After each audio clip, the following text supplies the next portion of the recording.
gari, manyasi yaliyokuwa pembeni na makaratasi yanapeperuka, yanavutwa na ile nguvu ya gari, ule mvutano ule mvuto wa gari inavuta vile vitu vinavifuata lile gari.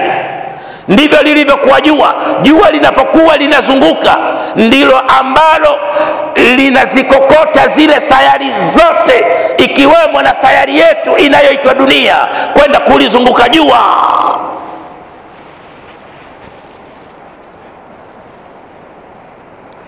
Lakini Qur'ani inasema hili jua litakwenda mpaka litafika kituoni pake, litastop. Wamekuja kujua kwamba uhai wa jua ni kupatikana kwa gesi ya hydrogen na helium, ndiyo uhai wa jua. Zile gesi zimewekwa ndani ya jua kwa vipimo maalum, zitakuja kwisha. Zikija kwisha zile gesi, jua litastop, litakuwa halitembei. Likisimama jua, vitu vyote vilivyokuwa angani vitaporomoka. Ndio itakuwa mwanzo na mwisho wa maisha haya ya uhai huu. Hapo ndipo panapopatikana kitu ambacho wanasayansi wanakiita big crunch, msagiko uliokuwa mkubwa, mbomoko uliokuwa mkubwa, kuvunjwa vunjwa kuliko kuwa kukubwa. Jambo hili Qur'ani imeliita kwamba ni yaumul qiyama. Hiyo ndio itakuwa siku ya kiyama. Sayansi inakubali ya kwamba maisha haya, uhai huu kama ulivyokuwa na mwanzo utakuwa na mwisho, na mwisho wake utakuja kuwa kwa kutokea hicho kitu kinachoitwa big crunch. Wanachokiita big crunch, msagiko uliokuwa mkubwa, mbomoko uliokuwa kukubwa, kuvunjwa vunjwa kuliko kuwa kukubwa. Anasema jambo hili litatokea. Watukufu wa Islamu, katika zile aya mbili tumesema Qur'ani haina mgongano wa ndani wala wa nje katika kueleza habari zake. Qur'ani haina kitu kama hicho.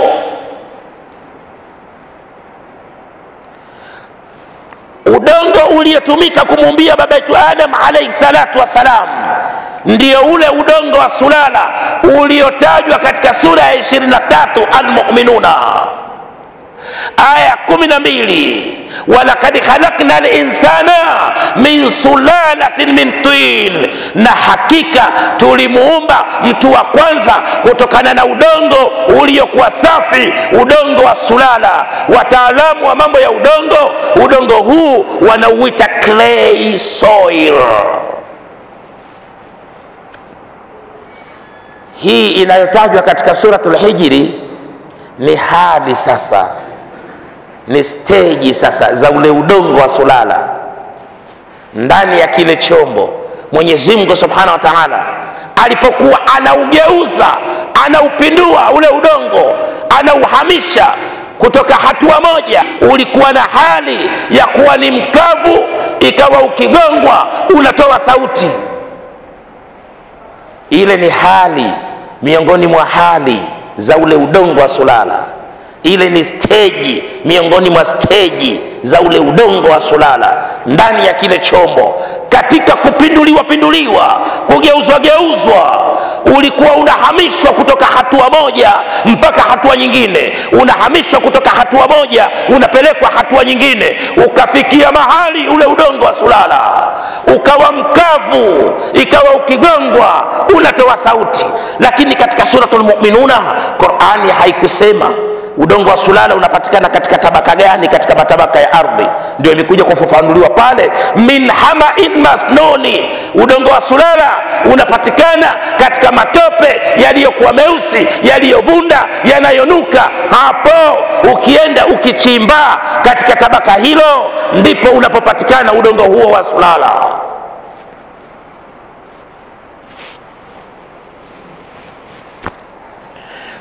Katika sura ya 55 surati Rahmani aya 14 Qur'ani inasema khalaqal insana min salsalin kalfakhar, tulimuumba mtu wa kwanza kutokana na udongo uliokuwa mkavu ambao ukigongwa unatoa sauti, kalfakhar, kama makaa ya mawe. hii nayo pia ni hali miongoni mwa hali za ule udongo wa sulala ndani ya kile chombo.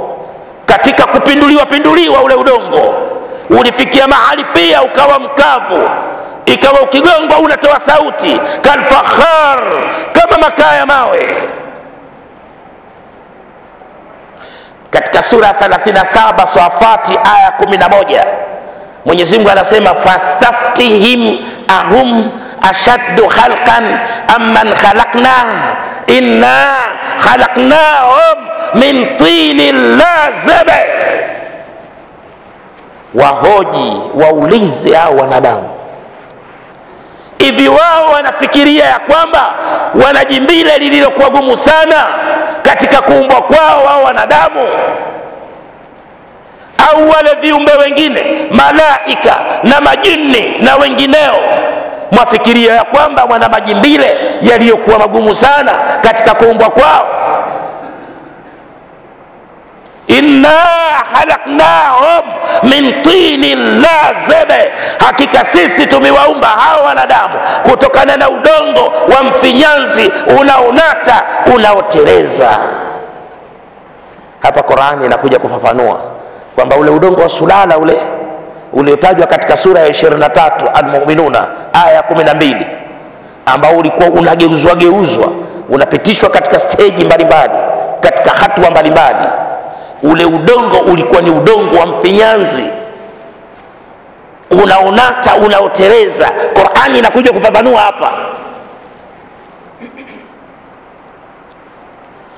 Sampuli hii ya udongo ndio inayokubali ikichukuliwa ikitengenezwa kitu katika jimbile analolitaka yule fundi. Udongo huu unakubali kutengenezeka kitu katika jimbile analolitaka yule fundi, hicho anachotaka kukitengeneza. Sampuli hii ya udongo pia, kile ulichokitengeneza unaweza ukakibomoa, ukakisambaratisha. Utakapotaka kukirejesha tena katika jimbile la mwanzo, unakubali. Mwenyezi Mungu anataka mwanadamu akishamuumba thumma amatahu fa akbara, anataka amfishe, azikwe kaburini. Atakapokuwa kaburini, ardhi itamsambaratisha yule mwanadamu kiwiliwili chake. Anataka thumma idha shaa anshara, kisha amfufue, amrejeshe kiwiliwili chake. Atakirejesha vipi?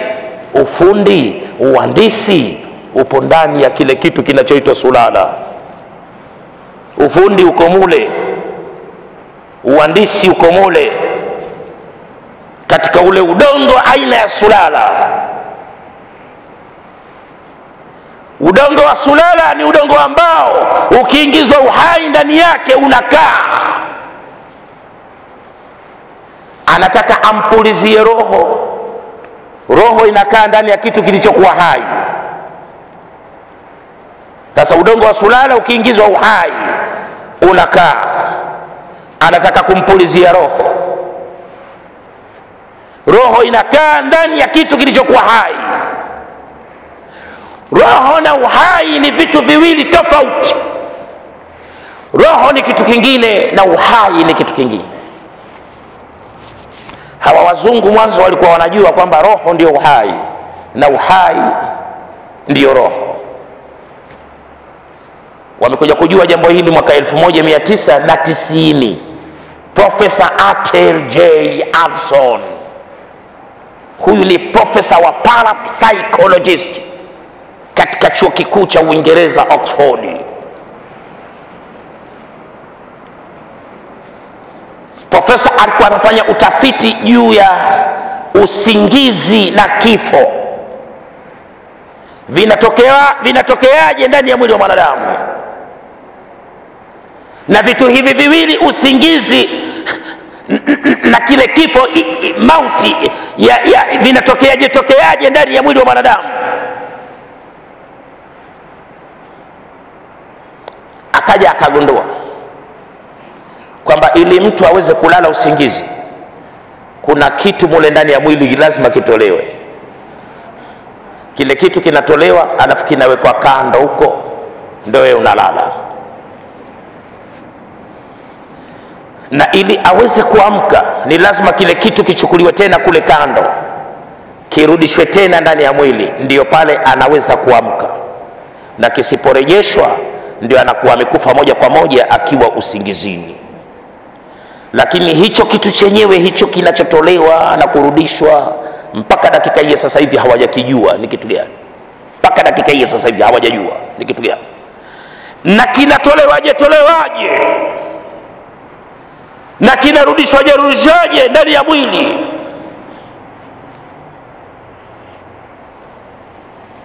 Walikuja wakasema kwamba huu ni ugunduzi wa karne. Tumeweza kujua juu ya usingizi na kifo, jinsi vinavyotokea ndani ya mwili wa mwanadamu. Katika kongamano la wanasayansi lililofanyika nchini Misri mwaka 1990, Profesa Atel J. Hudson alialikwa. Ni msomi wa kimataifa, ni daktari bingwa wa parapsychologist.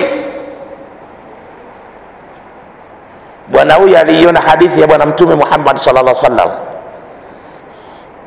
Mtume anasema, muru auladakum bisalati wa hum abnai 7 sinina, waamrisheni watoto wenu kuswali wakifikia umri wa miaka 7. Aliwakusanya madaktari bingwa na wanasaikolojia wote dunia mzima, wakakutana pale chuo kikuu cha Uingereza, Oxford. Akawaambia kwamba Muhammad amesema kwamba mtoto aamrishwe kuswali akifika umri wa miaka 7. Kwa nini 7?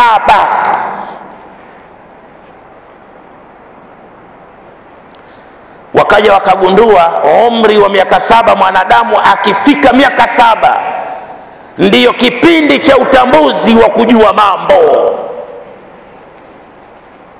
Katika kipindi hiki Mtume sallallahu alaihi wasallam akasema hapa apandikizwe swala.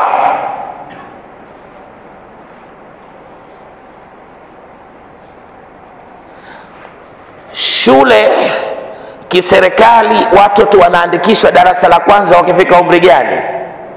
Miaka 7. Kwa nini miaka 7? Lakini kabla ya ile miaka 7 kuna kuwa na nursery school, kumzoweza shule, ili ukifika ule wakati wa miaka 7 shule kwake isiwe tabu, isiwe ngeni. Na wale watoto wetu pia kabla hawajafika miaka 7 wanatakiwa wazoweze swala. Wakaja wakatambua mwanadamu akifika miaka 7 ndio kipindi cha utambuzi. Profesa Atel J. Hudson na wanasaikolojia wote wa Ulaya wamelikubali jambo hili, ya kwamba miaka 7 alivyosema Mtume sallallahu alaihi wasallam kwamba mtoto amrishwe swala, ni kwa sababu ndiyo kipindi ambacho ndiyo kipindi cha utambuzi wa mwanadamu kujua mambo. Kabla hajafika miaka 7, maswali ambayo mtoto atakayokuuliza yatakuwa ni mengine, na akifika miaka 7 maswali atakayouliza yatakuwa ni mengine. Kabla hajafika miaka 7, akiuona mwezi usiku atakuuliza, baba nini ule? Utamwambia mwezi, haendelei tena hapo. Lakini akishafika miaka 7 atakuuliza, baba nini ule? Utamwambia mwezi. Atakuuliza ameujenga nani? Yani lile jimbile lenyewe linamtafuta Mola wake ya mwabudu. Ni kipindi cha utambuzi. Katika kipindi hiki ndiyo apandikize swala, aamrishe swala sasa kuswali. Jambo hili wamelikubali wanasaikolojia wote wa Ulaya na Amerika. Sasa bwana huyu anakuja anafanya tafiti kwamba usingizi na kifo vinavyotokea ndani ya mwili wa mwanadamu. Anakuja kugundua ya kwamba kuna kitu kinatolewa ndani ya mwili, kinawekwa kando, ndiyo mtu analala. Na ili amke ni lazima kile kitu kirejeshwe, ndiyo mtu anaamka. Na kisiporejeshwa ndio anakuwa amekufa moja kwa moja. akawa analieleza hili. Wasomi wa Qur'ani walikuwepo katika kongamano lile la wanasayansi duniani, lazima wawepo. Wasomi wa dini walikuwepo pale, wasomi wa Qur'ani wakanyosha mkono wakamwambia Profesa Atel J. Arson kwamba jambo lako hili unalokuja kutuambia leo karne ya 20 juu ya usingizi na kifo vinavyotokea ndani ya mwili wa mwanadamu, kwamba kuna kitu kinatolewa ndiyo mtu analala, na ili aamke ni lazima kirejeshwe, na kisiporejeshwa ndio anakuwa amekufa moja kwa moja. Jambo hili sio geni kwetu, sisi tunalijua tokea karne ya 7. Akashtuka. Kitabu kitakatifu Al-Qur'anul Karim imekwisha lieleza hili. Hawakumchelewesha, wakamletea Qur'ani katika tafsiri ya lugha ya Kiingereza, wakamfunulia katika sura ya 39 surati Zumar aya 42, Allahu yatawaffa al-anfusa hina mautiha wallati lam tamutu fi manamiha fayumsiku allati qada alaiha almauta wa yursilu al-ukhra ila ajalin musamma inna fi dhalika la ayatin liqaumin yatafakkaruna. Wakampa, wamemletea Qur'ani katika tafsiri ya lugha ya Kiingereza, walimsomea kwanza ile matini ya Qur'ani, na huu ndio ubingwa wa Qur'ani, ndio utukufu wa Qur'ani, kwa sababu Qur'ani ndio kitabu pekee katika vitabu vyote vinavyosadikiwa ya kwamba vimetoka kwa Mwenyezi Mungu Subhanahu wa Ta'ala, ndio kitabu pekee utakachoweza kukipata na ile lugha yake mama iliyoteremshiwa, lugha ya Kiarabu. Vitabu vingine vyote huwezi ukavipata leo katika lugha zake mama. Vimebakia vitabu hivyo katika tafsiri za lugha nyingine, na kila mwaka kunatolewa tafsiri mpya, na kila tafsiri moja ya mwaka mmoja inakuwa tofauti na tafsiri ya mwaka uliopita. Qur'ani haina kitu kama hicho. Qur'ani kubakia na ile lugha yake mama, lugha ya Kiarabu. Kiarabu cha Kikuraishi inakuwa ni moja katika namna ya ulinzi aliyouweka Mwenyezi Mungu Subhanahu wa Ta'ala katika kuiwekea ile Qur'ani, kuwazuia wanadamu wasiweze katika Qur'ani kuingiza kitu wala kutoa kitu. Allahu yatawaffa al-anfusa hina mautiha, Mwenyezi Mungu yeye ndiye ambaye anayezifisha nafsi za viumbe, anayezitakabadhi roho za viumbe wakati wa kufa kwao. Zile anazizuia hazirudi, wanakuwa wamekufa. Wallati lam tamutu fi manamiha, na zile roho za watu ambao wapo kwenye usingizi wao wamelala, nazo pia anazitakabadhi, anazizuia. Fayumsiku allati qada alaiha almauta, anazizuia moja kwa moja kuto kuzirudisha zile roho za watu ambao wapo kwenye usingizi lakini wamekwisha hukumiwa kufa. Zile hazirejeshwi, ndio wanakuwa wameshakufa moja kwa moja wakiwa usingizini. Wa yursilu al-ukhra ila ajalin musamma, anazirejesha roho za watu ambao wapo kwenye usingizi wamelala, lakini wakati wao wa kufa bado, zile anazirejesha ili wapate kufikia ule muda wao uliopangwa wa kufa, wapate kufa. Inna fi dhalika la ayatin liqaumin yatafakkaruna, bila shaka katika haya kuna mazingatio kwa watu wenye kutafakari. Profesa Atel J. Arson akawa ameinama hivi, akainuka akauliza, huyu Muhammad alikuwa daktari bingwa wa mambo ya kisaikolojia? Akaambiwa huyu ni Mwarabu wa jangwani, amezaliwa katika mji mtakatifu wa Maka, yeye ni Mwarabu tu wa jangwani. Mwenyezi Mungu akamchagua, akamletea risala, akamteremshia na kitabu hiki kitakatifu Al-Qur'anul Karim. Akasema huyu lazima atakuwa ni mtume wa Mwenyezi Mungu, na hiki ni lazima kiwe ni kitabu kilichotoka kwa Mwenyezi Mungu. Akasema ashhadu an la ilaha illa Allah wa ashhadu anna Muhammadar Rasulullah. Akawauliza, Muhammad baba yake jina lake nani? Akaambiwa Abdullah ibn Abdul Muttalib. Akasema, mimi jina langu kuanzia sasa hivi ni Abdullah J. Adsum. Anafanya kazi kubwa sana Ulaya. Ukiangalia mihadhara yake anayefanya katika Ulaya na Amerika, anafanya kazi kubwa sana, na anaandika vitabu vingi sana kuhusu Uislamu, kuhusu Qur'ani, kuhusu Bwana Mtume Muhammad sallallahu alaihi wasallam. Na anasema, namshukuru Mwenyezi Mungu Subhanahu wa Ta'ala, fani yangu ya kiudaktari ya mambo ya kisaikolojia imepelekea mimi kuujua Uislamu na kuupata Uislamu na kumjua Mtume na kuipata Qur'ani na kuijua Qur'ani. Uhai na roho ni vitu viwili tofauti. Roho ni kitu kingine na uhai ni kitu kingine. Na roho inakaa ndani ya kitu kilichokuwa hai. Roho haikai ndani ya kitu kisichokuwa na uhai. Mwenyezi Mungu Subhanahu wa Ta'ala alipomfinanga baba yetu Adam alayhi salatu wasalam katika jimbile hili tulilokuwa nalo kutokana na ule udongo wa sulala, pale kilichokuwepo pale ni umauti. Mwenyezi Mungu Subhanahu wa Ta'ala akauchukua ule udongo wa sulala, sasa akamfinanga baba yetu Adam alayhi salatu wasalam katika jimbile hili tulilokuwa nalo. Alikuwa yeye hana tofauti yoyote na sanamu la udongo.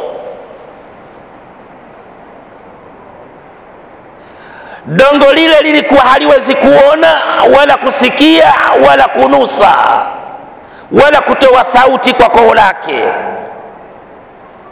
Halikuweza kuinuka kukaa kama ulivyokaa.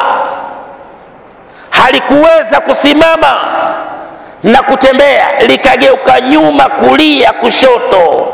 Halikuweza. Pale Mwenyezi Mungu Subhanahu wa Ta'ala akaja akaingiza uhai. Yeye ni al-Muhyi, moja katika sifa zake ni mwenye kuyuhisha. Pale ndiyo al-Mubdi'u, mwenye kuanzisha. Al-Khaliqu, muumbaji shawwa. Al-Musawwiru, mtengenezaji wa sampuli mbalimbali za sura za viumbe. Al-Muhyi, mwenye kuyuhisha. Uliingizwa uhai pale.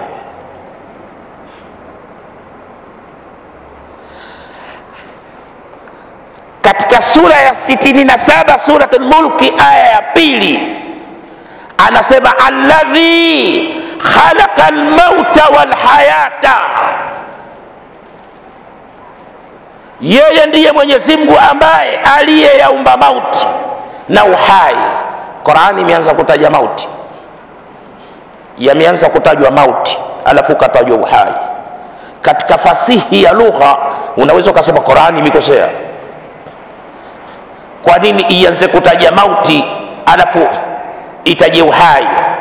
Kwa nini Qur'ani isianze kutaja uhai alafu itaje mauti? Lakini imeanza kwanza kutaja mauti alafu ikataja uhai. Je, ilipoanza kutaja mauti, aliyekuwa anatakiwa kufa alikuwa tayari amekwishaumbwa? Ilikuwa bado. Sasa kwa nini aanze kutaja mauti alafu aje kutaja uhai? Ameanza kutaja mauti, ndiyo kilichokuwa cha mwanzo kuumbwa, ndicho kilichokuwa cha mwanzo, kilianza kwa viumbe. Wameumbwa, tumeumbwa minal adami ila alwujudi, katika hali ya kutokuwepo alafu ndio tumekuwepo. Kila kilichokuwa hai kilikuwa kwanza kwenye umauti, kilikuwa kwenye ufu, kikachomolewa kutoka kwenye ufu ndio kikaletwa kwenye uhai. na kila kilichokuwa hai ndani yake kuna umauti, kuna ufu. Likiondolewa hapa sasa hivi pazia la uhai katika viwiliwili vyetu, kitakachotawala ni ufu.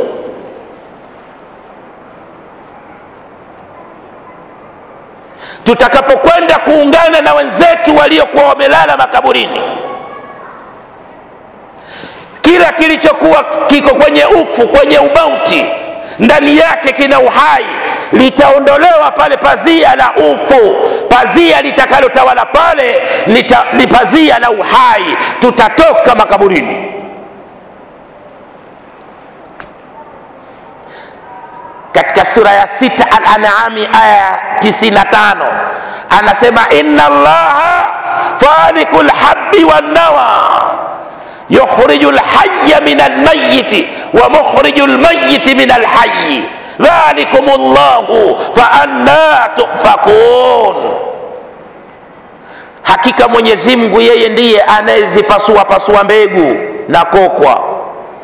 Sasa pale ni almuhyi, ile mbegu lazima ipasuliwe, kokwa lazima ipasuliwe. Sasa pale ndo anaingiza uhai sasa almuhyi.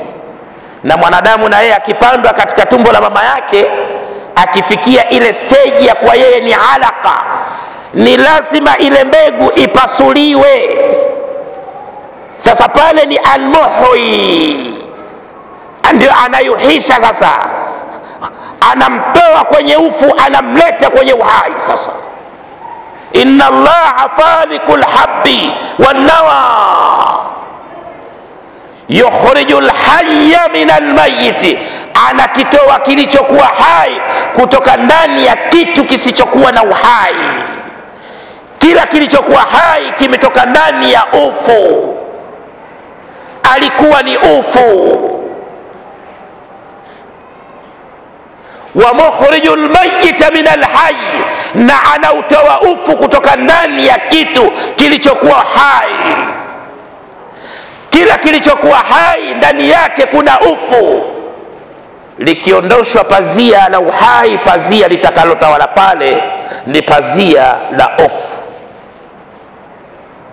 Wa mukhrijul mayyita minal hayy, na anakitoa kilichokuwa hai kutoka ndani ya kitu kisichokuwa na uhai.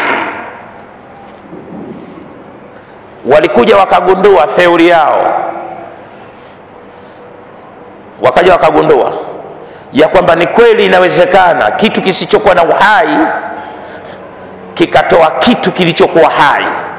Walikuja wakalijua hili kwamba inawezekana kitu kisichokuwa na uhai kikatoa kitu kilichokuwa hai. Ukienda buchani ukanunua nyama ya ng'ombe kilo 2, yule ni ng'ombe, alikuwa anatembea, ana harakati zake, anakula na kunywa, akaja akachinjwa, uhai ukaondoshwa. Kilichotawala pale kwake ni nini? Ufu, ni umauti. Inachukuliwa ile nyama inapelekwa buchani. Unapokwenda kule kwamba nipeni kilo 2 za nyama ya ng'ombe, maana yake unanunua kilo 2 za ufu wa nyama ya ng'ombe. Kwa kuwa mwanadamu yeye ni mfu, Mwenyezi Mungu amekwenda kufanya ili awe na mazingatio kwamba vitu vyake vyote anavyokula mwanadamu ni lazima vifanywe kuwa ni ufu, apate kuwa na mazingatio. Vitu vyote anavyokula mwanadamu ni lazima viondolewe uhai, viwe katika hali ya ufu, ndipo anapokula. Yule ni ng'ombe, alikuwa anatembea na harakati zake, amechinjwa, uhai umeondoka. Kilichotawala pale ni nini? Ni ufu, ni umauti. Nipe kilo 2 za nyama ya ng'ombe. Kwa kuwa wewe ni mfu na vile unavyokula vyote amevifanya katika ufu, lakini ufu huu ni wa kisheria, lakini ni ufu ule.